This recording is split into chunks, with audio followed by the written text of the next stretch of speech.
Behind every smile is a story of pain, strength, and resilience. The Blueprint Podcast is where those stories are told, where we heal, evolve, and reclaim what's ours. And whether you're a woman finding her voice or a man ready to listen and grow, this space is for you. Together, we rise back into her. Hey friends, welcome back to the Blueprint Podcast. This is where we talk about real stories, real healing, and how to rebuild your life from the ground up. I'm Yanique, and I'm your host, your sister, and your friend. If you haven't yet subscribed, please go ahead and do so. And like this video, and don't forget, leave a comment at the end. I would love to hear how this episode made you feel. So tonight's guest is someone who embodies strength, purpose, and transformation. She's a singer, a certified culinarian, and a mentor for young girls who faced abuse. Her journey from Jamaica to America, from heartbreaks to healing, is one that so many women will relate to. So please help me to welcome Daneil Dunkley, a woman who's learning how to bloom again. Welcome, Daneil. Hi, Yanique. Thank you for having me.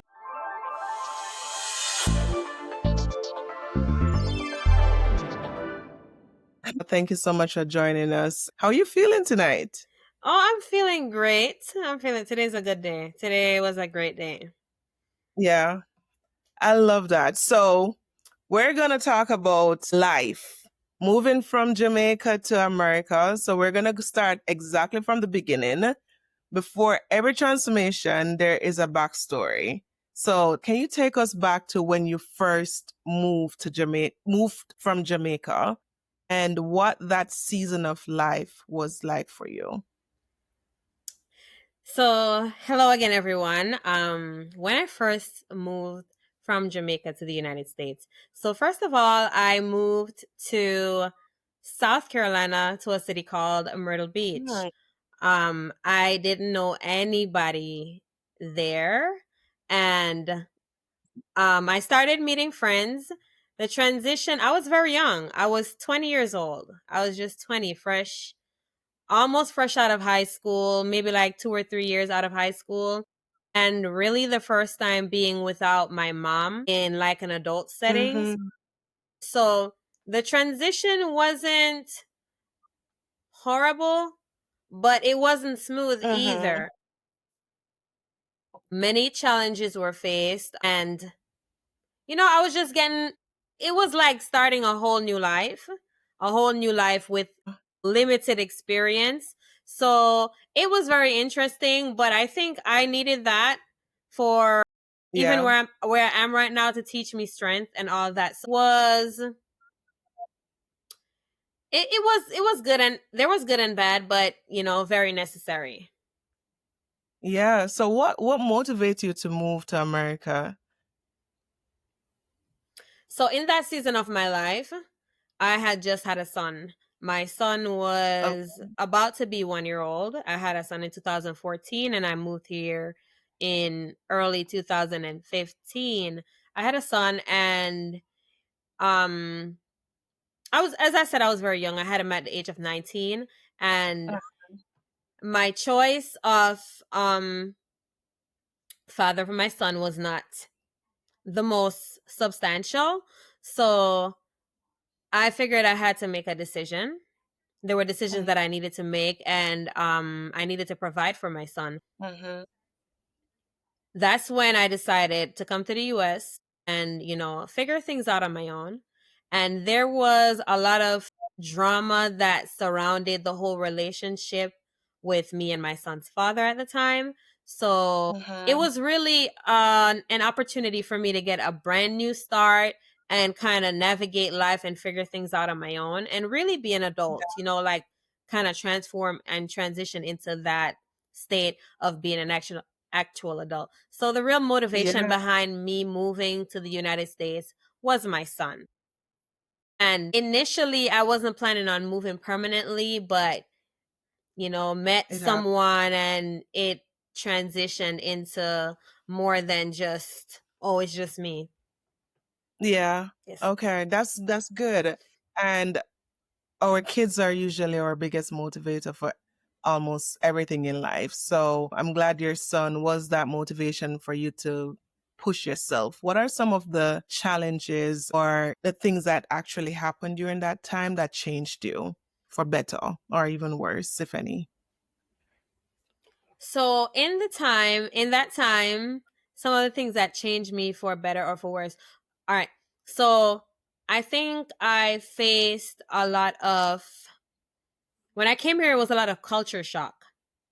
A lot of Mm-hmm. culture shock. Tell me about it. So I was really on my own for the very first time in my life. Mhm. And Wow. the person I could relate to the most was my mom. My mom was like my best Yeah. friend. So I tried to relate certain things to her, but she would definitely would not understand like where I was coming from or what was happening with me or even how to advise me effectively on how to navigate so that I was making the right choices. So what happened is that I found myself in a loop of loneliness and Mm-hmm. always feeling like I was needing and missing home and, just missing the people that mattered the most to me. So I ended up in a series of, like just hanging out with the wrong friends, people that Mm-hmm. really didn't like me as much and spoke Mm-hmm. badly about me. And, in the long run, I found out about some things and some people that were not really genuine towards me. Yeah. And that was one of the things that really impacted me. Also, in Myrtle Beach, where I was residing at the time, it was decent. It was a good Jamaican community there, but Okay. when it came, it's very seasonal as it relates to work. So when it came to like the winter seasons, things got really slow. So as you would Mm, assume, I wasn't able to pay my bills. I wasn't able to take care of my son the way I wanted to. So what happened like in that first period of me being there is I had to relocate when it was the winter mhm. season so that I could properly be able to afford my own Wow. life and take care of my child and so forth. So that was another thing that affected me as well. So Yeah. yeah, but I can definitely relate to that. yes, but those things really kind of helped me to learn how to navigate and to solve Yeah. problems when they come when I'm faced with like major challenges. So yeah. Yeah. I can definitely relate because when I moved here, I had my son too. So he Hmm. was a baby. And of course, you want that sense of belonging. You want to feel like you have support, you have friends, and you find yourself hanging with people that are like, I can feel the energy. You don't Hmm. like me. Yeah. You don't care for me. Hmm. You're talking about me behind my back. Hmm. And so I can definitely understand where you're coming from with that. What do you think that experience taught you about yourself and resilience?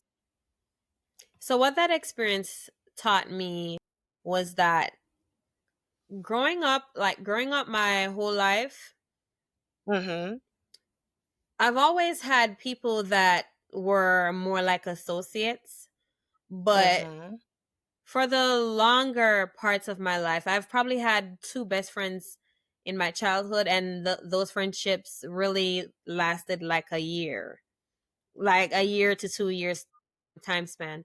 So in my younger years, I was usually always a loner. I was usually mostly by Okay. myself. So I'd have times when I'm at school, I have people who I hang out with, but when I'm to myself, it's usually just me. So what those experiences really taught me was how much more sufficient I was, like Mm, learning how to compartmentalize like your friends.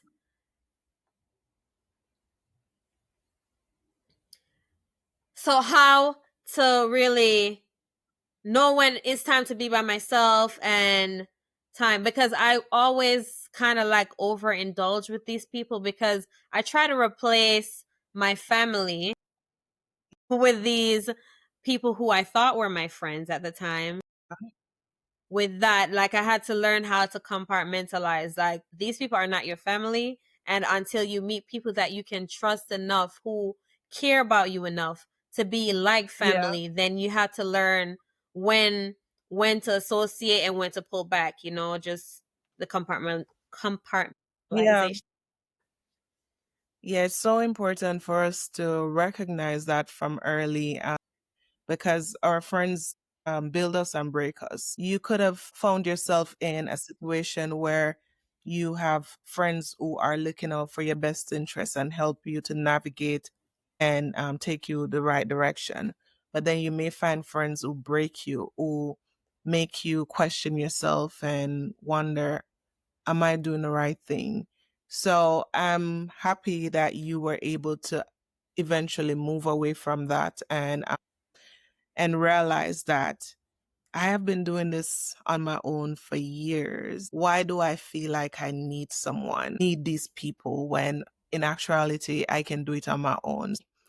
So Daniel, earlier you mentioned that you planned on going back to Jamaica, but you decided to stay because of somebody. So walk us through how that was and how you met this person and who he eventually became to you. So I met this guy through a mutual friend. Mhm. She was my friend, and she was dating his friend, Okay. and I guess she was showing them pictures, and there was a picture of me and her, and Mm-hmm. he saw the picture and he said, "I want her." Okay. All right. So he singled me out and said, "Yes, she's the one I want." All So right. my friend called me, and at the time I wasn't in South Carolina, I was in Colorado, and I remember she had called me and said, "Oh, somebody likes you," and I'm like, "Okay," because I felt like that friend was just always trying to set me up with somebody. So I was Okay. like, "Oh, okay." So fast forward, she was asking me if it was okay for me to give the person her number, to give the person my number rather, and Mhm. she was telling me a little bit about him. It's like, "He's cute and whatever," and, I'm young, so I'm just like, So, Yeah. it's like, I guess I mean, I don't have anything going on. I wasn't seeing anyone at the time, and I had broken up with my son's dad at the time, so I'm just Yeah. like, "I guess it's whatever." Said, "Let Yeah. me just explore the option." So, I started talking to the guy. He got my number. We talked over the phone a few times, and I was just like, maybe not." And then I found out his age. We were the same age, and I was just like, "Maybe not," because I really was Yeah. into That's older guys. I was into older guys because I just thought the younger guys were too immature. So, fast forward, I actually got to meet him about a month later, and okay. I wasn't really into him.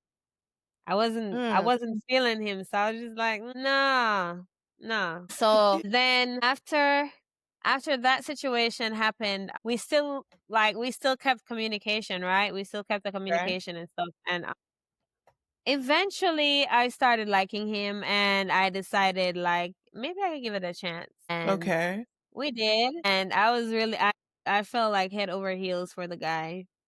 And Mhm. it didn't take too long for us to move in together. I moved to Mm. Atlanta with him, well in Metro Atlanta, and yeah, the rest is history. He became we got married, and Ooh, eventually went on okay. to having a child. Mhm. Okay. Yeah. Nice. Mhm. So, are you guys still together? No. Mm. No. Okay. Well, first of all, I'm happy that you were able to find love and you have a beautiful daughter as a result of that union. But how would you say the marriage and even the divorce shaped your understanding of love and self-worth? So that marriage, like I came to realize that we were super young. We were Mhm. very young getting married. And I think that marriage happened more out of obligation than Mhm. commitment. And Mhm. based on where we both were from, we didn't understand exactly what commitment should look like on both parts Yeah. in different ways. In different ways. With that being said, there were times that we just weren't good to each other. And Mm. eventually the marriage went downhill along with my self-worth. Went Yeah. downhill. Wow. I kept settling more and more and more and more, and more things kept happening, and I was just like kept happening. We broke up, we got back together, I got pregnant, I lost the baby, just a lot of things was happening, Yeah. and it was just eating away at me. Like every time something else happened, he just ate away at me, and I just resented him more, and it just Mm. kept eating at me, eating at me, eating at me. More things were just piling up, piling up, piling up, and it just like ate at my confidence and my self-esteem and, who I believed myself to be. And Yeah. eventually it was just resent. Like all I Mm. felt was resent, and I was still so attached to him, but I Yeah. resented him so much. So it's just like a push and pull situation. So Yeah. it became a situation that was not good for neither me nor him. So Yeah. eventually we had to diffuse the relationship, and the divorce the divorce was the divorce it wasn't a bad divorce. We divorced more on terms that we kind of understood that the relationship got to a point where it just wasn't good anymore, and Yeah. neither of us was happy that we were getting a divorce, of course, Yeah.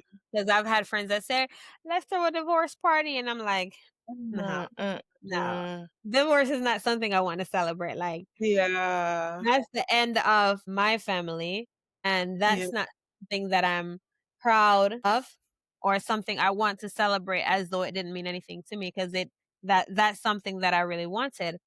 Yeah. So the divorce wasn't bad and it wasn't nasty. We came to an agreement very easily, and yeah, but it really the divorce really made when I remember the day when we signed the papers, because did we had to do something, because I didn't we did a non-contested or uncontested Yeah. divorce where, Unconscious. yeah, Yeah. everything was just smooth. It was easy. We weren't back and forth about anything Yeah. at all. So I remember when I went and we signed the papers together with a notary and stuff, and I walked away. Like he went his way. He came to Mm. pick our daughter up, and he went his way and I went mine. And I remember when I was walking to myself, and I just couldn't stop the tears Uh, from rolling out my eyes. And I'm just like, I felt like a part of me left that day never to return, and that was very hard for me. yeah. And I remember the day when we went to court, and I sat there, and, we were talking before, and I sat there. I actually wanted us to have like lunch and stuff, because Yeah. I'm like, this is the last time I'm actually going to have lunch with you, still being my legal husband. So, it's whatever. But that didn't happen. But when we went to court, we sat, and I cried on his shoulders. Like the whole time, like I was there, I was crying on his shoulders, because I'm like, I felt like I felt like something was just being ripped away from Yeah. me. Like it was Yeah. torn away from me, and I felt like there is nothing to do about it, but in my Yeah. mind I'm just thinking like there's nothing I can do about it, you know what I mean? It's done. Not like I Yeah. wanted to do something about it, but it's just like there's nothing I can do. So, Yeah. yeah, but it was it was hard on me, but it was a great decision, and Mhm. it really helped me to realize that no one belongs to you. Nobody belongs to you, not your Yeah. kids, not your mom, not your dad, not your siblings, not your best friend. Nobody Mhm. belongs to you. And Mhm. people can be here with you today and they can be gone tomorrow. So what I Yeah. really learned about that is to cherish the moments that you have with people. Mhm. Find the joy in today and live life today like there's no tomorrow, because Yeah. tomorrow may come and you'd be surprised at what the trajectory of the future looks like. Yeah. What I like about what you said is you didn't put the blame on that person. You said we. Mhm. We weren't good to each other. We were this, we were that. And it's so important for us to take accountability for the action and the role that we play in situation. And even though the outcome may not be what we want it to be, Mhm. sometimes we have to accept that, you know what, in order for us to maintain our sanity and move forward, especially when there's a daughter involved or a child involved, this is what needs to happen. I think about where you are now that you're out of the situation and you can look back and say, what could I have done differently? Or what could we have done differently? Is there any reflection on your part as to what happened that could have been done differently to maintain your family dynamics? Yes. So, what I'm growing to learn now is about creating boundaries. Mm-hmm. And I've always been the type of person to think I was like a no nonsense type of person. But when I met this guy, I think I fell too head over heels Mm-hmm. and I allowed him to do things that I would not have normally allowed other people to do and to get away with. Yeah, I think I was doing myself and him injustice. So yeah, I think it is super important for people to create boundaries and stay within yeah, those boundaries within a relationship, like no negotiating and hmm, let it be what it is. So yeah, I really lowered a lot of standards and boundaries yeah, to accommodate this man. And I felt like if I had held myself the way I usually do, that mm-hmm. relationship would not have slipped away from me as bad as it did, or it Yeah, would have ended from the initial stages. You know what I mean? So yeah, we wouldn't have gotten that far to the point where we would have gotten married and had a baby and had all these experiences and stuff. So the boundaries is definitely what sets the tone for how the relationship will end or how yeah, the course of the relationship will go, because when you don't have boundaries, people will do anything. No, or when you don't have boundaries, rather, people set them for you yes, and yes, people will play with you. So yeah, boundaries are very important. And also, I think the other thing that I take away from this situation too is humility, mm, humility and integrity. And I yeah, remember telling a young girl a few months ago when was the first time I ever saw her acting out of character. And mm, I held her in my arm and I told her in her ear, I said, your integrity. I said, it is yours to keep. I said, don't throw it away right here. mm, And I remember like I could feel her body just like going down, moving from anger and just calming down. And yeah, I could tell that she didn't want to because the situation that was at hand, yeah, I understood why she could have gone to that place, but I had to be there to remind her that everyone that's looking at you right now respects you, respect mm-hmm, the highest level. Don't yeah, give anyone here the opportunity to feel otherwise about you. Like, that yeah, was my concern in that moment. So, in my in the relationship and how this relates to the relationship is, I feel like after some time when I felt like I was just being totally disrespected, disregarded, and being mm-hmm, treated a certain way, I felt like I lost my humility, I lost my dignity, I lost my integrity, and I became someone that I did not like. yeah, Became somebody that when I look back, I feel ashamed and I don't even recognize that person because I'm like, that is not me. That's not yeah, me. So I allowed the behaviors of somebody else yes, to shape the way that I treat them, and yeah, that's not how I see myself. It's yes, not how I see myself, but I feel like that was very necessary for me to learn and to understand that I should never bend who I am to accommodate anyone or anything. And if I ever have to bend and be too compromising, then mm-hmm, that situation's just not for me. Yes, I love that. And it's obvious that you did take time to self-reflect. And you mentioned that your self-confidence, your self-worth, all of these things started to take a hit. You started questioning who you are. What was that period like mentally for you going through? Did you start to question, am I good enough? Am I pretty enough? How do I see myself? Like, what was that period like for you? So my self-esteem and my worth. So I'm gonna do a little backtrack story, Mhm. and I'm going to tell you about when he left because he was the one that left. Okay. I stuck around, like, mentally, I was gone, but he was Yeah, the one that left physically. physically, okay. Um, so I remember when he just left, I found every reason. I started Mm, doing rideshare because I figured I can do this at night, and yeah. when I'm off from work, then it means that I don't have to go home. Mm, So, I used to exhaust myself to the point where I only went home when I wanted to sleep, when it wow. was time to sleep. So, I couldn't even face the house anymore because he wasn't there. And Yes. even though, like, he wasn't home a lot because his work required for him to be out Yeah, most of the time, but you know when somebody's gone, everything's gone, the clothes is gone, like, everything is it's all gone. So, yeah. I couldn't face the home anymore, and Wow. what had happened was I he started to come around and I started to lean into that, and that's how I had the baby, because we didn't have the baby Mhm. while we were still together.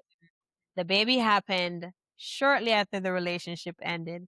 Wow. Yeah, so I got pregnant, and when I got pregnant, I feel like this was a time where my confidence and my self-esteem, like, tanked to the Yeah. bottomless pit of hell. Wow. So, when I found out I was pregnant, at first, I had a lot of mixed feelings. Yeah. And in my mind, I was thinking, maybe this is gonna be a reason for us to maybe work things out and find our way back to loving each other again and to being kind to each other and so forth. But as time started to progress, the shame overtook me. Like, the shame, there was a stench of shame Mhm. that I could not shake. And I didn't even cry about it. It was like I just couldn't look at myself. I couldn't Yeah. even look at myself. Like, I was so ashamed of Yeah. my decision and allowing myself to get to that point where I was desperate enough to Mhm.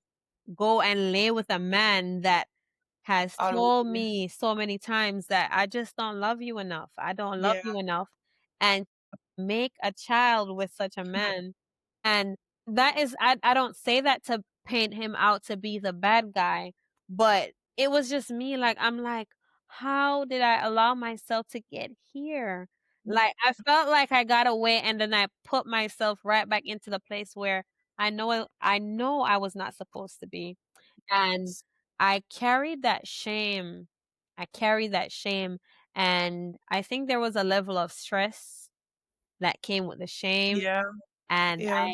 I ended up having that baby, very early. So Mm. usually a full-term child is right about 37 to, like, 41 to 42 weeks, Yes. and I had my daughter at 23 weeks and Oh my 6 days. goodness. Yeah, so I had her very early, and I was admitted in the hospital at 21 weeks and 5 days. So I laid in the hospital for, like, 2.5 weeks before I had this baby.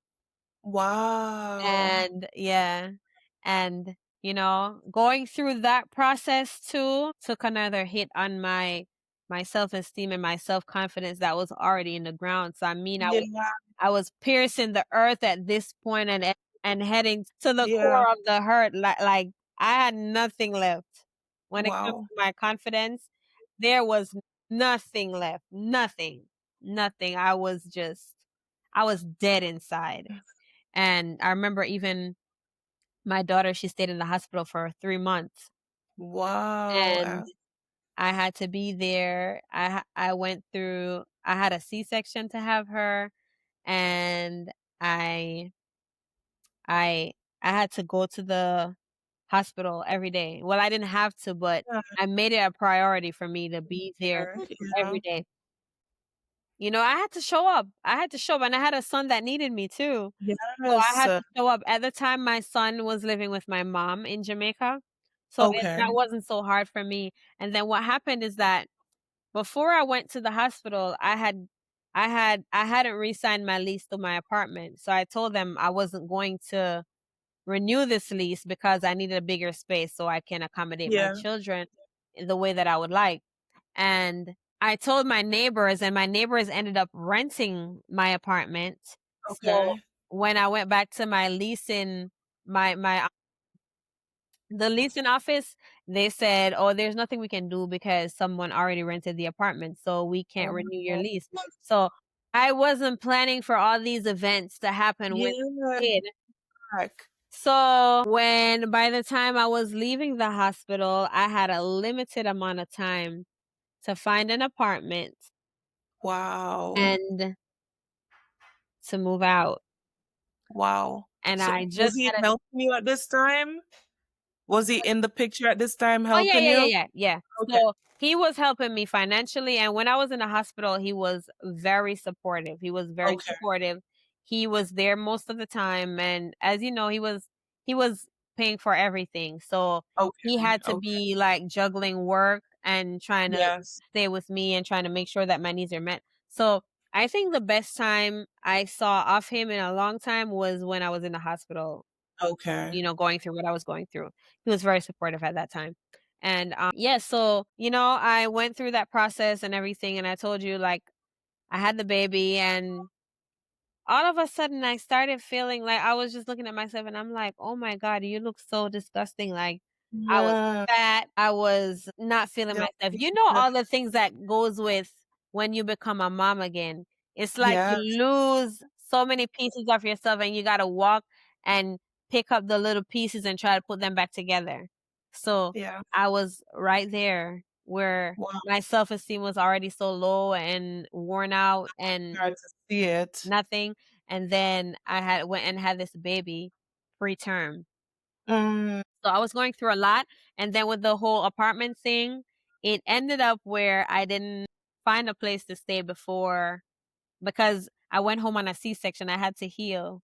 I had to Mhm. stay home and I had to heal. Can't be walking up and down much. Yeah. Yeah, and then this would have been my first time to try to actually get an apartment on my own in the United States. So it was a very difficult procedure, Process. yeah, process for me. So, it ended up that I didn't get a house or an apartment before the time came, and I ended up without a home. So Wow. I became homeless for like a month, and I had just had this baby, and I was still going to the hospital and everything. So I remember at one point I was just like, I'm just gonna stay out in the day, find stuff to do, and then at nighttime I would just go to the hospital and sleep Yeah. there. So I went to the hospital a few nights and I slept there because at this time my daughter had like her own room. So I went to the Yeah. hospital and I slept there 3 nights back to back. On the third Yeah. night, the nurse came in and she was asking a bunch of questions about, we noticed that you've been sleeping here for the past few nights. Is everything okay at home? And it was just like an interrogation. And I answered Wow. all the questions but I started feeling that shame again. Yes. And I'm Yes. okay, I can't come here anymore. I can't sleep here anymore. So she left after she asked me all these questions, and then she came back and she came with somebody else, and they were Mm. interrogating me again, and I'm just like, "Yeah, definitely not. I can't do this. I can't do this again, so I gotta figure something else out." I had rented a motel, and then when I went to that motel, it was like it like stunk with smoke, like it smelled like whoever Wow. was in there before was just smoking, smoking, smoking. So I ended up staying there for a while. I tried to tolerate it. And then one day I was laying on the bed and I saw a little roach, and girl, I grabbed everything I owned and I ran out of that motel and I never went back. There's a little Uh, roach crawling on the bed, like a teenage roach. I grabbed yeah, you didn't everything want I the own and I left. I never went back. Now I don't have anywhere to go. I mean, I have friends and stuff, but I had too much of a pride and pride. ego to say to somebody, like, "I don't have a place to stay. Can I Yeah, stay at your place?" and whatnot. Because I always just felt like I was gonna be a bother to somebody, so I'm like, "I'm yeah. not gonna do that." And a male friend of mine knew of my situation. He Mhm. knew of my situation, and he just said that one day to me, like, "You can stay here if you want to." And I'm like, "No, it's okay," and whatnot. And he's like, "Where are you gonna go?" And I said, I'm just gonna stay in my car and whatever." And he was like, "No, it's okay. You can stay here." Uh-huh. And then I was just still kind of iffy about it because I'm like, he's a guy and I'm like, maybe Yeah, he likes me, and I don't yeah, want it to get weird. I just had a baby. Like, I don't yeah, want things to get weird or anything. So I was really contemplating, like, I'm not gonna do this. I can't yeah. do this. So eventually I started like in small bits, I started staying there, and some nights I wouldn't go there, and he'd call me, and he would say, "Mums," he'd call me Mums, right? So he's like, "Mums, where you at?" And I'm like, "I'm down the street." And he's like, "Down the street where?" And I'm like, "I'm parked in my friend's parking lot." And Mm, like, "Are you going over to your friend's house?" I'm like, "Yeah, I was trying to go over to her house, but she's not picking up her phone." And he's like, "No, come to the house. Come to the house. Come to the house." mm, He would always check up on me to make sure, because I feel yeah. like he really sensed that my pride You didn't got in the way and afford. I didn't want to, yeah, and I didn't feel safe anywhere. I just didn't feel safe Yeah, nowhere at all. So I try to create a bubble where no one could reach me.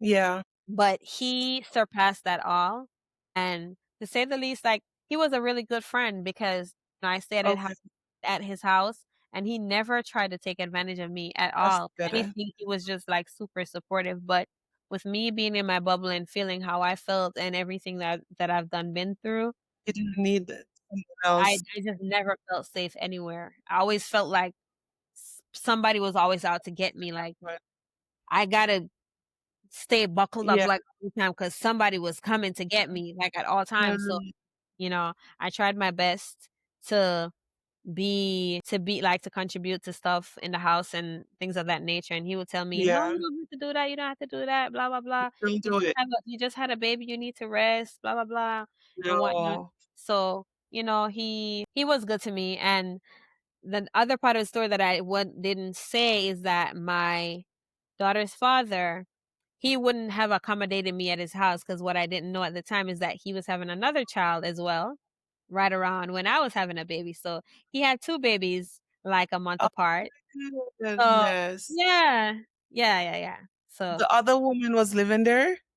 no, she wasn't living there, but when Oh, she would have had the but you were baby, I yeah. guess there would have been signs, and he didn't want me to know that.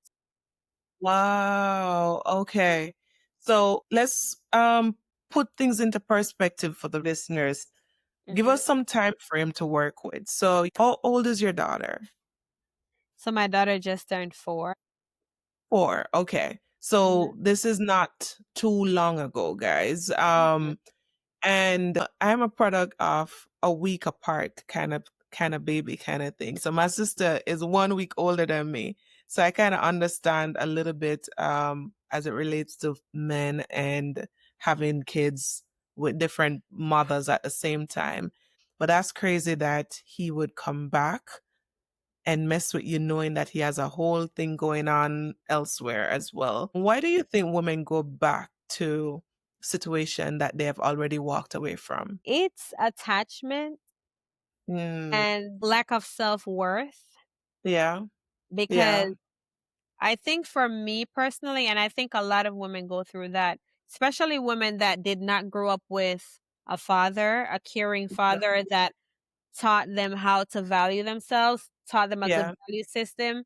So when they would have saw certain signs in men, they would have been firm and strong enough to walk away and not ever look back. So I think my value system was very weak, in how Yeah. I valued myself. And I think because he was supportive of me in many ways, I think I confused that for love and for respect.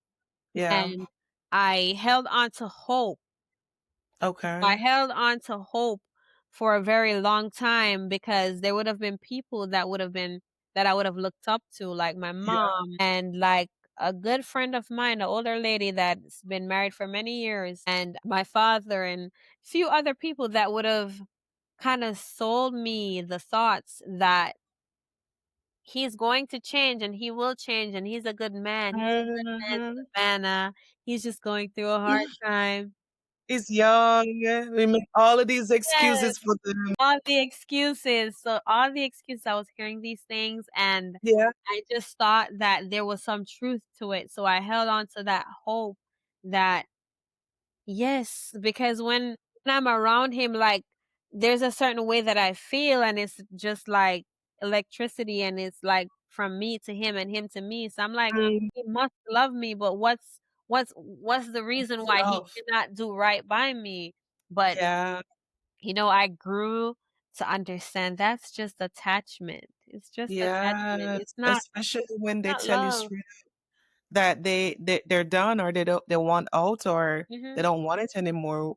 As women, we have to start to believe it, especially when they show us the signs, especially when they not even signs, sometimes they're blatant with it Mhm. and we still sit down and make excuses for them. I'm so sorry that you had to go through all that you've been through. But what I'm seeing here is a woman that has resilient and was able to overcome some of the things, some of the challenges that you went through. Mhm. Was there a specific moment when you realized, you know what, it's time for me to choose me again? Like, when was that and how did you navigate that piece? So when I had my daughter, she had 2 doctors, and how the process goes with, being in the NICU, the doctors had to call you every day to give a report on, their findings with the baby and how the baby's doing, so forth. She had a doctor that was an Indian, and then there was a white guy. Now, I liked the white guy because he was patient and kind, and then the Indian guy, I couldn't stand him because he Mm, was just always in a hurry, and he just didn't have patience, like, he couldn't wait. yeah. But what happened is I grew to appreciate both people for who they Mhm. were and for the different qualities because they really were a balance for each other, and what Uh-huh. one wouldn't do, the next one would do. So that Mhm. really pushed my daughter to surpass limits so that Mhm. I could have her to go home and so that she could be okay. So Mhm. when we were being discharged from the hospital, my daughter was being released early because usually with babies that are so premature, they tend to keep them in the hospital up to the day that they would have been due to be born or Yeah. what they call their actual birthday. Oh, Yeah. okay. So my daughter got released 4 weeks before that time. Okay. Wow. So I remember the Indian guy, he came to me and he said on the morning of us being released from the hospital, he came to me and he gave me a hug and a pat on the shoulder and he said, I I've seen you come here every day. Every day. And he said, I noticed Dad wasn't around as much. And I said, yeah, Mhm. Dad really supports us financially, so he has to work. Mhm. And he's like, well, I want you to understand that the fact that your daughter is leaving so early, met many milestones very early. And he said, I want you to take credit for that because you worked so hard to make sure that this baby did meet her Mhm. milestones in very good time frame. And he said, I want you to understand that you did a great job. And he said, Yeah. you were pumping milk and doing all the things that a mom should do and not many mothers Mm. meet these requirements. And he said, I want you to give yourself a pat on the shoulder. And I felt like I felt that especially that it came from somebody like him, because I told Mhm, this man is not patient. He's mhm. not like he does not reflect any level of patience. He's just like, "Da, da, da, da, I'm ready to go." Yeah, He's always, always, always, like, in heat and ready to go. So, yeah, when that came from him, I felt like that was a pivotal moment for me, yeah. and that helped me to understand that I could do anything. Hmm. Because when I saw the image of my daughter, what she Yeah, looked like when she came out of me, she looked so like small. something that should have been dead. Yeah. I could see through her skin. She was so Wow. pale. She was so little. She was so tiny. She was 1 pound and 7 ounces. So Wow. tiny. Her hair looked like noodles, like barely Yes. developed. So when I looked at her then and looked at what she was after, Mhm. because there were times I had to stay on the nurses like, "No, she's going to do this and she's going to do this." And even though I was shattered and I wanted to fall apart, I just knew that I couldn't. I couldn't Yes. fall apart, You have to be and strong. I had to do it. So when that came from him, it really made me realize how much strength was really within me. And it really turned like, I really took a turnaround, but that Mm. turn took some time, and I said to myself, I started college because I started college when I was about 18 years old in Jamaica, and I dropped out, and I started Okay. college, and I told myself, "I'm going to finish because I can do anything." You can And do any. I said to myself at the time, I said, "God, I'm gonna take these next 2 years and I'm going to devote these 2 years of my life to myself, and I'm Yes. to be and I just want you to work on me while I work on myself, and I want to become the best version of myself ever." Now, Amen. I didn't realize and I didn't understand what I was saying and what I was asking for, but girl, it's one of the Mhm. best things I ever did for myself, but It was hard, of the course. process the process, Yeah. yes, but one of the best things I ever did for myself. How's your daughter doing now? Oh, she's a diva. She's a Mm. diva, like, she's independent, she's Nice. creative, Yes. she's her own person, she does exactly what she wants, she's full of sass, very healthy.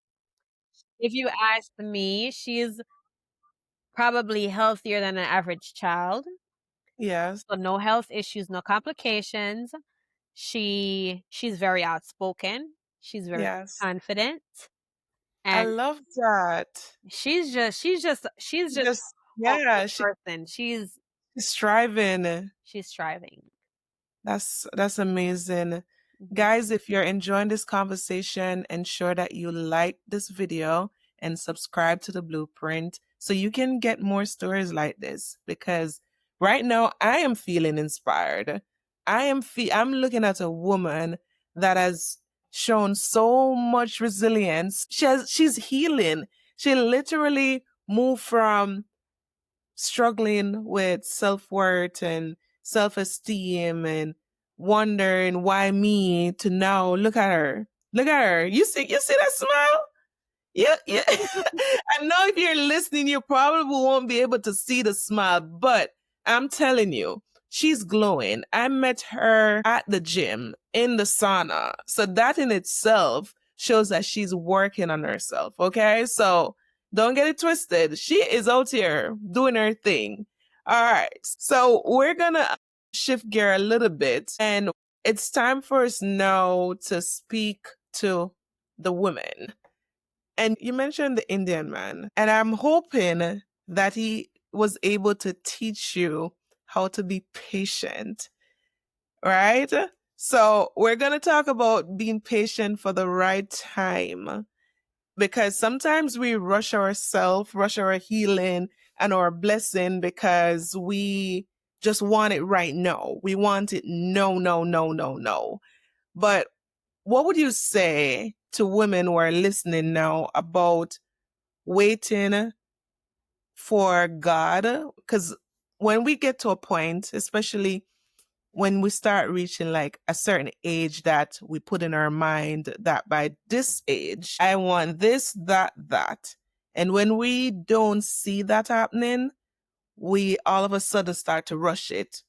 Maybe this, so everything that shows up must be God because this is the time that I said I want this all. What would you say to women about rushing their healing or their blessing? So can I tell you a little story and then get Yes. into the advice? So Okay. I remember when me and this guy broke up, Mm-hmm. same ex-husband, and I mean, I cried and I prayed. I did everything. I asked, I begged. I was on my knees, I was on my belly, I was on my tippy toes and I was like, "God, please erase these memories. Yeah. Erase these feelings. Erase all that is happening to me so I can just let go once Yeah. and for all." And when I tell you, like, these feelings would not shake, and every Mm, time I saw him, I just felt like, "Oh my God, this is the love of my life." Like, that's how I felt mm. I every want it single back. time, and I Yeah. just couldn't shake it. I couldn't let it go. I just couldn't. And I'm like, "God, why? Like, why would you choose me to be in such a situation?" Like, I just can't get rid of it. I can't get rid of him.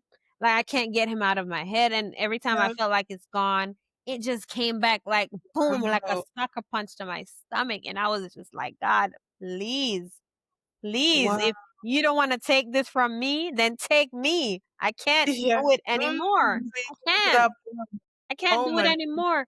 And in that moment, not in that moment, but some years later after the divorce happened, is when I realized that you really have to go through the process of detachment. Mm, Like, you have to go through the process of detachment when you are so attached to yes. someone, and it takes patience, and it takes time, and it takes having the temptation and saying no, and No. it takes totally separating yourself, but you have to have the patience. Because if you force yourself to do something before the time, then it's not gonna come out right. It's not gonna Mm-hmm. come out right. And Mm-hmm. anything that belongs to you will come in a timely manner. You can't force things to Yes. happen, and Yeah. whenever you force things to happen, it's just not gonna come out right. So, I had to like, that was one situation that taught me that you have to be patient, first with yourself, Yeah. with others. You have to be patient, and you have to understand that you have to go through the process. Whatever the situation that you are going through, you Yeah. have to go through the process in the right way for it to turn out the way that it's supposed to. It's Yeah. just like baking. If you When you're skip a making step, bread, if you're making bread and it says add the eggs before the butter, and you put some of the eggs and then you put the butter and you try to add the eggs, some more no. eggs at the end, you're gonna mess it up. Yeah. 'Cause that's not Yeah. how the process goes. You have to follow that process, step by step, by step, Yeah. by step. And sometimes you don't realize that you've messed it up till you've already gotten to the end where the results should be. And Yeah. when you gotten to the end, you realize you already messed that up because you did not follow through with the process. Now you gotta decide, am I gonna go back to the beginning and start over, or am I just gonna leave Yeah. everything alone? And if you decide to follow through, and if you're any good to yourself, then you would have needed to start over. And Yeah. starting over is gonna look like for you is like it's gonna take you're gonna have to go through the same process again. You're gonna have to Yeah. You're gonna start the do it entire process all properly. over. Yeah, you're gonna have to do it properly. That's real, ladies. You're gonna, if you're trying to skip a step now and you get to the end and you're like, oh my God, I skipped a step, you're gonna have to go back to the beginning. So why not just do it right from the get go and done? So, what does healing look like for you at this moment? And is it something that you would say that you've reached, or is it something that you're still walking and working on? So I think healing really is a journey. I think Mm, healing is an endless journey. yes.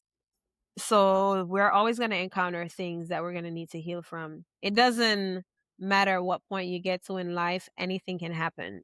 You can Yeah. meet in tragedy, people die, you could fall outside and you could break a tooth. It's always going to be things that's going to arise in your life that you're going to need to heal from. So Yeah. healing is a process that just continues and you just got to keep improving and keep choosing to be a better version of yourself. It's always room for improvement. Yeah. So what healing looks like for me now is purpose. It's Mm-hmm. passion, is investment. I like to think that I was created for to do supernatural things. Mm-hmm. That's how I think of myself. Like I was created to do supernatural things and I was created to make a lot of people a better version of themselves or to I help love them to get to that point rather. So for me now, healing looks like just the continuous waking up every day and saying to myself, I deserve these things. Hmm.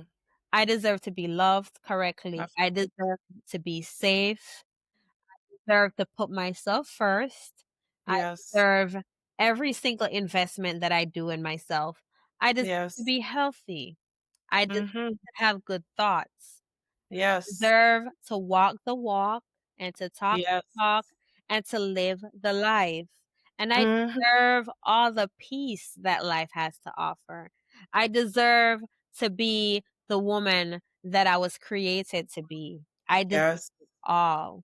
So Yes. healing is just reminding myself, even in the times that I am most vulnerable and I want to forget and I want to choose the low road and I Mm. want to go back and lay in the ruts of the gutter and be nothing.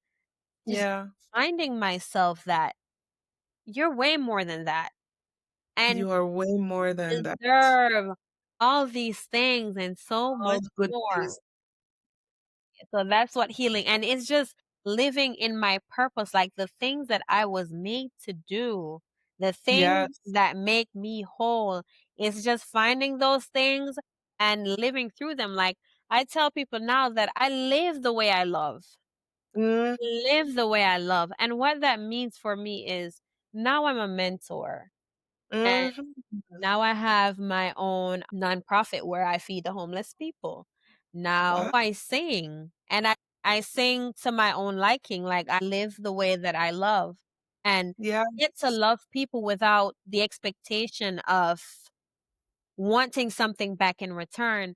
I just Yes. give all the love that is in me. And then knowing that when I lay my head to sleep and I wake up, I'm full, I'm revived. And Yeah. I don't need anyone to validate that. Yes. I just live and I walk through my purpose and Yes. everything that I do on a daily basis, I try to make sure that it is aligning with who I Yes. am, who I see myself, who I think myself to be, and who I know that I am. Yeah, the only validation you need is from the Lord Himself. I love how you have actually turned your pain into purpose. So now you are mentoring young girls, Yes. you're feeding the homeless, you're singing, and you probably just need to sing us three lines right now of one of your favorite Christian song that gets you through anything. Just three lines. One of my favorite Christian songs. Or any song that you would sing that remind you who you are, that puts you in a good mood.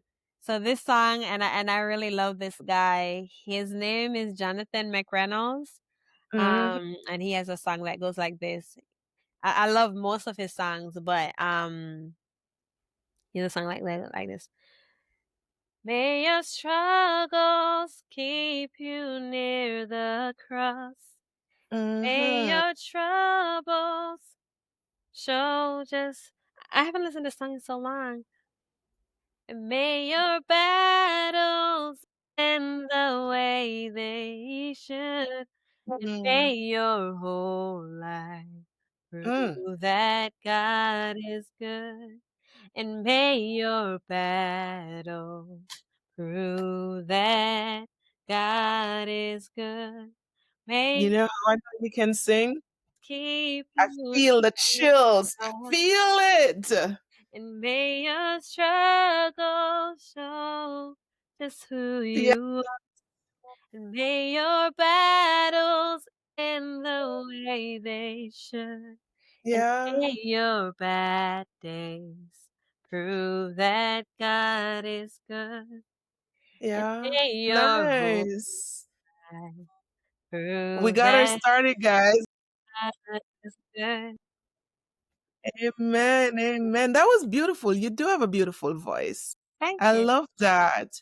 So, what inspired you to start mentoring girls who've experienced abuse? What was the idea behind that? So, in my life, I've looked at the way how my dad wasn't present, and I've Mm-hmm. seen how that has affected me.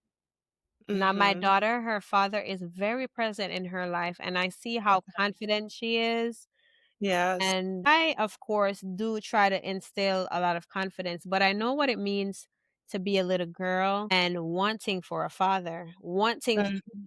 that man to be there, to be present, to help to build the character. So in my life, like I've seen so many young girls fall by the wayside, getting pregnant, being a teenager, just searching for that love that they don't get from a dad, Yeah. just not having that self worth, just not understanding who they are, who they're meant to be. And Yeah.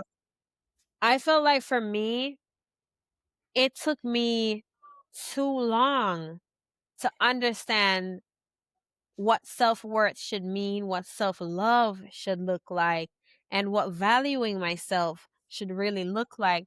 And in my mind, I feel like if there is one thing that I can do or I can say to a little girl to change the trajectory of how her life is so that Mm-hmm. she doesn't get as far as I had to get to learn and fall Right. on my face 1,000 times before she learns the lessons that I had to. So, Yeah. like, if I could bridge that gap, I know I can't be a father to anyone, and I don't want to Mm-hmm. be a father to anyone, Mm-hmm. but I'm like, if I can use my experiences and I can put a patch on the hole so that you don't spiral out of control, and I can save you from some of those things, or I can just give you a roadmap like this is what it should look like and this Yeah. is how you should operate so that you can get to this. So what I try to do is I try to stimulate young girls into thinking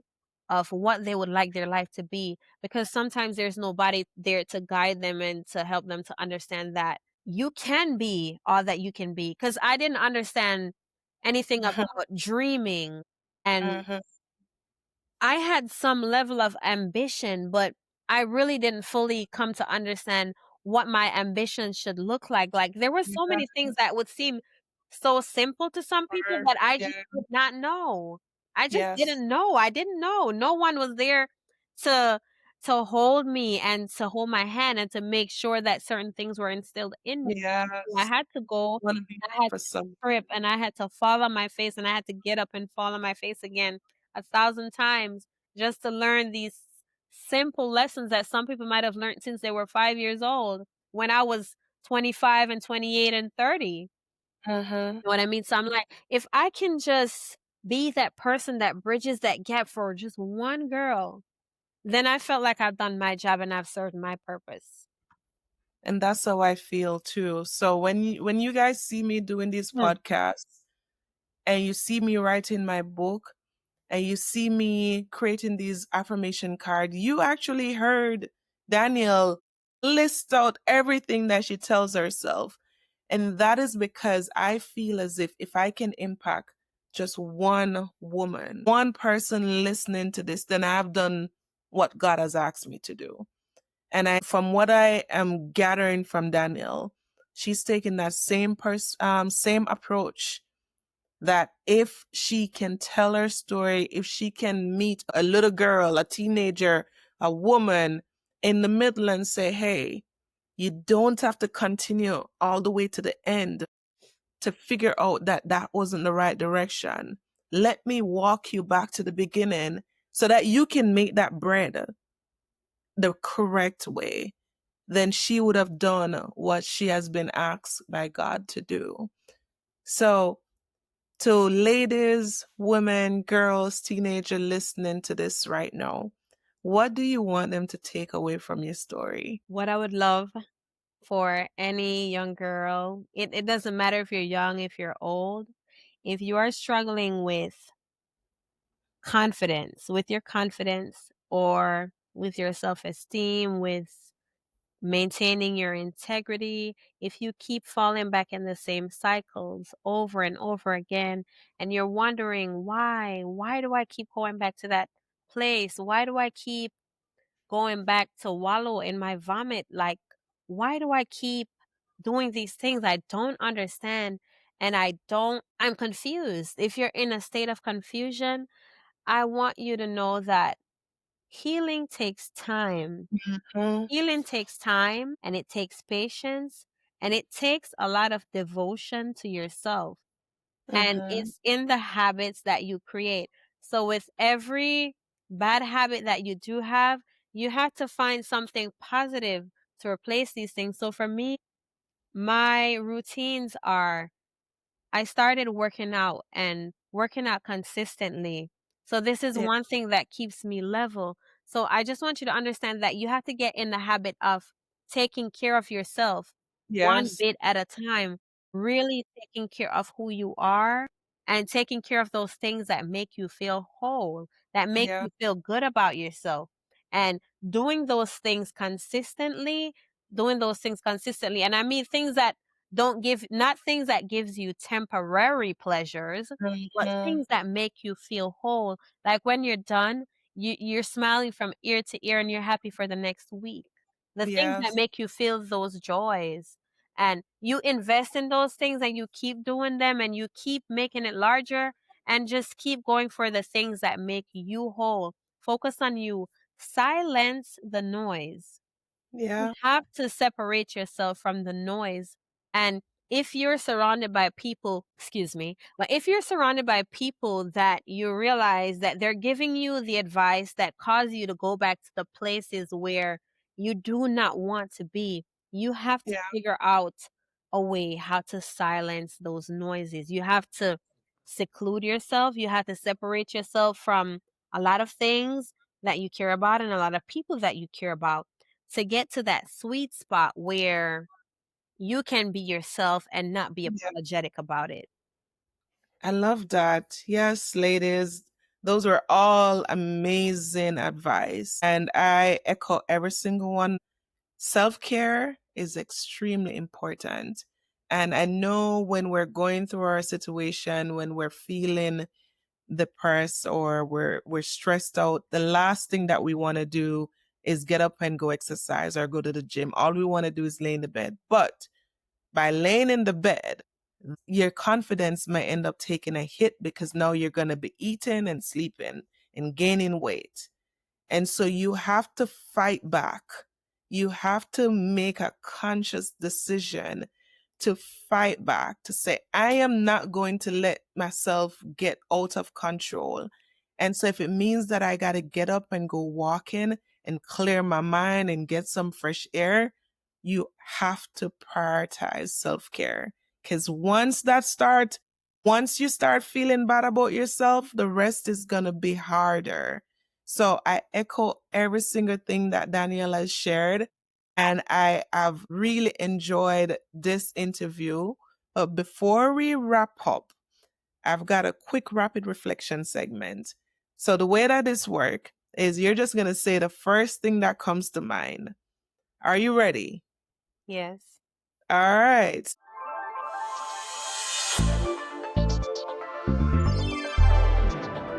So a word that describes who you are today. Water. Water. Now I want to expand on that, but you know what? We're going to work with water. Is that just because you're fluid? You're Free. It free? represents freedom. Okay, all right. Water. One thing you've learned about love. Love, one thing I've learned about love, it's safe. Mm. It's safe. It doesn't hurt you. So if it's hurting, guys, it's not love. And I mean, you can be in love and things can hurt you, but love doesn't come out to get you, do bad things Mm. to you. So, Okay. What's your biggest lesson in healing? And I think you probably shared that already.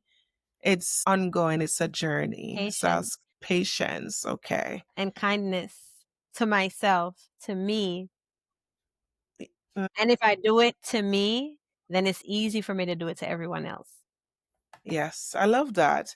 Well, Daniel, thank you so much for sharing your heart, your story. We touched on so many aspects today: boundary, self care, abuse, accountability, mentorship, singing. Just thank you so much for being vulnerable and for being open and transparent with your story, because women listening to this previous episode, they have shared how much it has impacted them, how much they want to go and start making certain adjustment. And so I know this story is going to do the same thing. The women listening, they will be able to find strength in your journey, especially those who are learning to rebuild. We spoke about homelessness, how you navigated that. We spoke about support, how having the right people who aren't out to take advantage of you is so key. So to that friend who took you in and supported you, thank you. Because we as women, anyone who's going through a situation, we need those people in our corner that can actually support us. So thank you so much for doing that for Danielle. And to everyone tuning in, if you enjoyed this episode, don't forget to subscribe. So before I wrap up and give them all my other resource information, is there any social media or any project that you have coming up that you want to share with us? So guys, you guys can find me on Instagram or TikTok. And my Instagram account is underscore she sang. So that is underscore SHEESANG. And for my TikTok, it's SHESANG. So you can find me on there. And I do have music that's gonna come out not soon in this upcoming year. There's gonna be music release, and yeah, I'm just gonna keep working at being the best version of myself. And yep, that's it. I love that. And Well, guys, I also want to say thank you so much, Yanique, for having me. The moment I met you and we talked, I just knew I had to, and mm, I just really appreciate you for having me here, sharing my story. This was a great experience, and you're doing a great job. So thank you so much for having me on your show. It was my it's my pleasure. pleasure. It's my jinx. It's my pleasure. Well, guys, all the resources mentioned in today's episode, including Daniel's information, can be found right below in the description. And if you'd like to support this movement and help continue creating meaningful conversation like this one, you can do so through the Buy Me a Coffee link that's also in the description. Every bit of support helps to keep building this platform for women to heal, evolve, and reclaim their power. And lastly, I always believe in giving back. So part of your donation also go towards helping women in need, including providing groceries and essentials to single mothers and family. And we essential and important that is from Danielle's story of how she became homeless. And a few weeks ago, maybe a week ago, I went to a gas station. My son wanted cheese pizza, and I ordered no. When I got there, there was no cheese pizza, just pepperoni. King doesn't like pepperoni pizza, and the lady said to me, "We don't normally do cheese pizza by slices, only the entire box." And I was like, man, he doesn't like the cheese. And I turned to him and I said, hey, I can buy the pepperoni. I can pick the pepperonis off. And she said to me, how much time you have? I said, why are you going to make one? She said, yes. and she made that pizza. And I'm thinking, I'm just going to get the slice of pizza and go pay for it. She gave me the entire box of pizza and she said, don't worry about it. I said, what do you mean? She said, you don't even have to pay for it. I did this for you. My only ask is that you paid forward. Do something good for someone else. And this is something that I've always been doing. But when she said that, I said, the next time I do it, it will be done in her name. And that's so important for us to continuously help someone, because the smile that you put on that one person's face, that's going to make them want to do it for someone else. So I encourage y'all to pay it forward. Together, we're not just having conversation, we're actually just changing lives. So thank you so much for listening. Thank you so much for sharing. And thank you for believing in the mission. Until next time, keep healing, keep evolving, and remember, Daneil, you are her. Okay? You are her. Clack that. Clack that, Thank you so pieces. much. Bye. Thank you for watching another episode of The Blueprint. Please subscribe to my channel, like, comment, and share this video. Until next week, take care. Bye.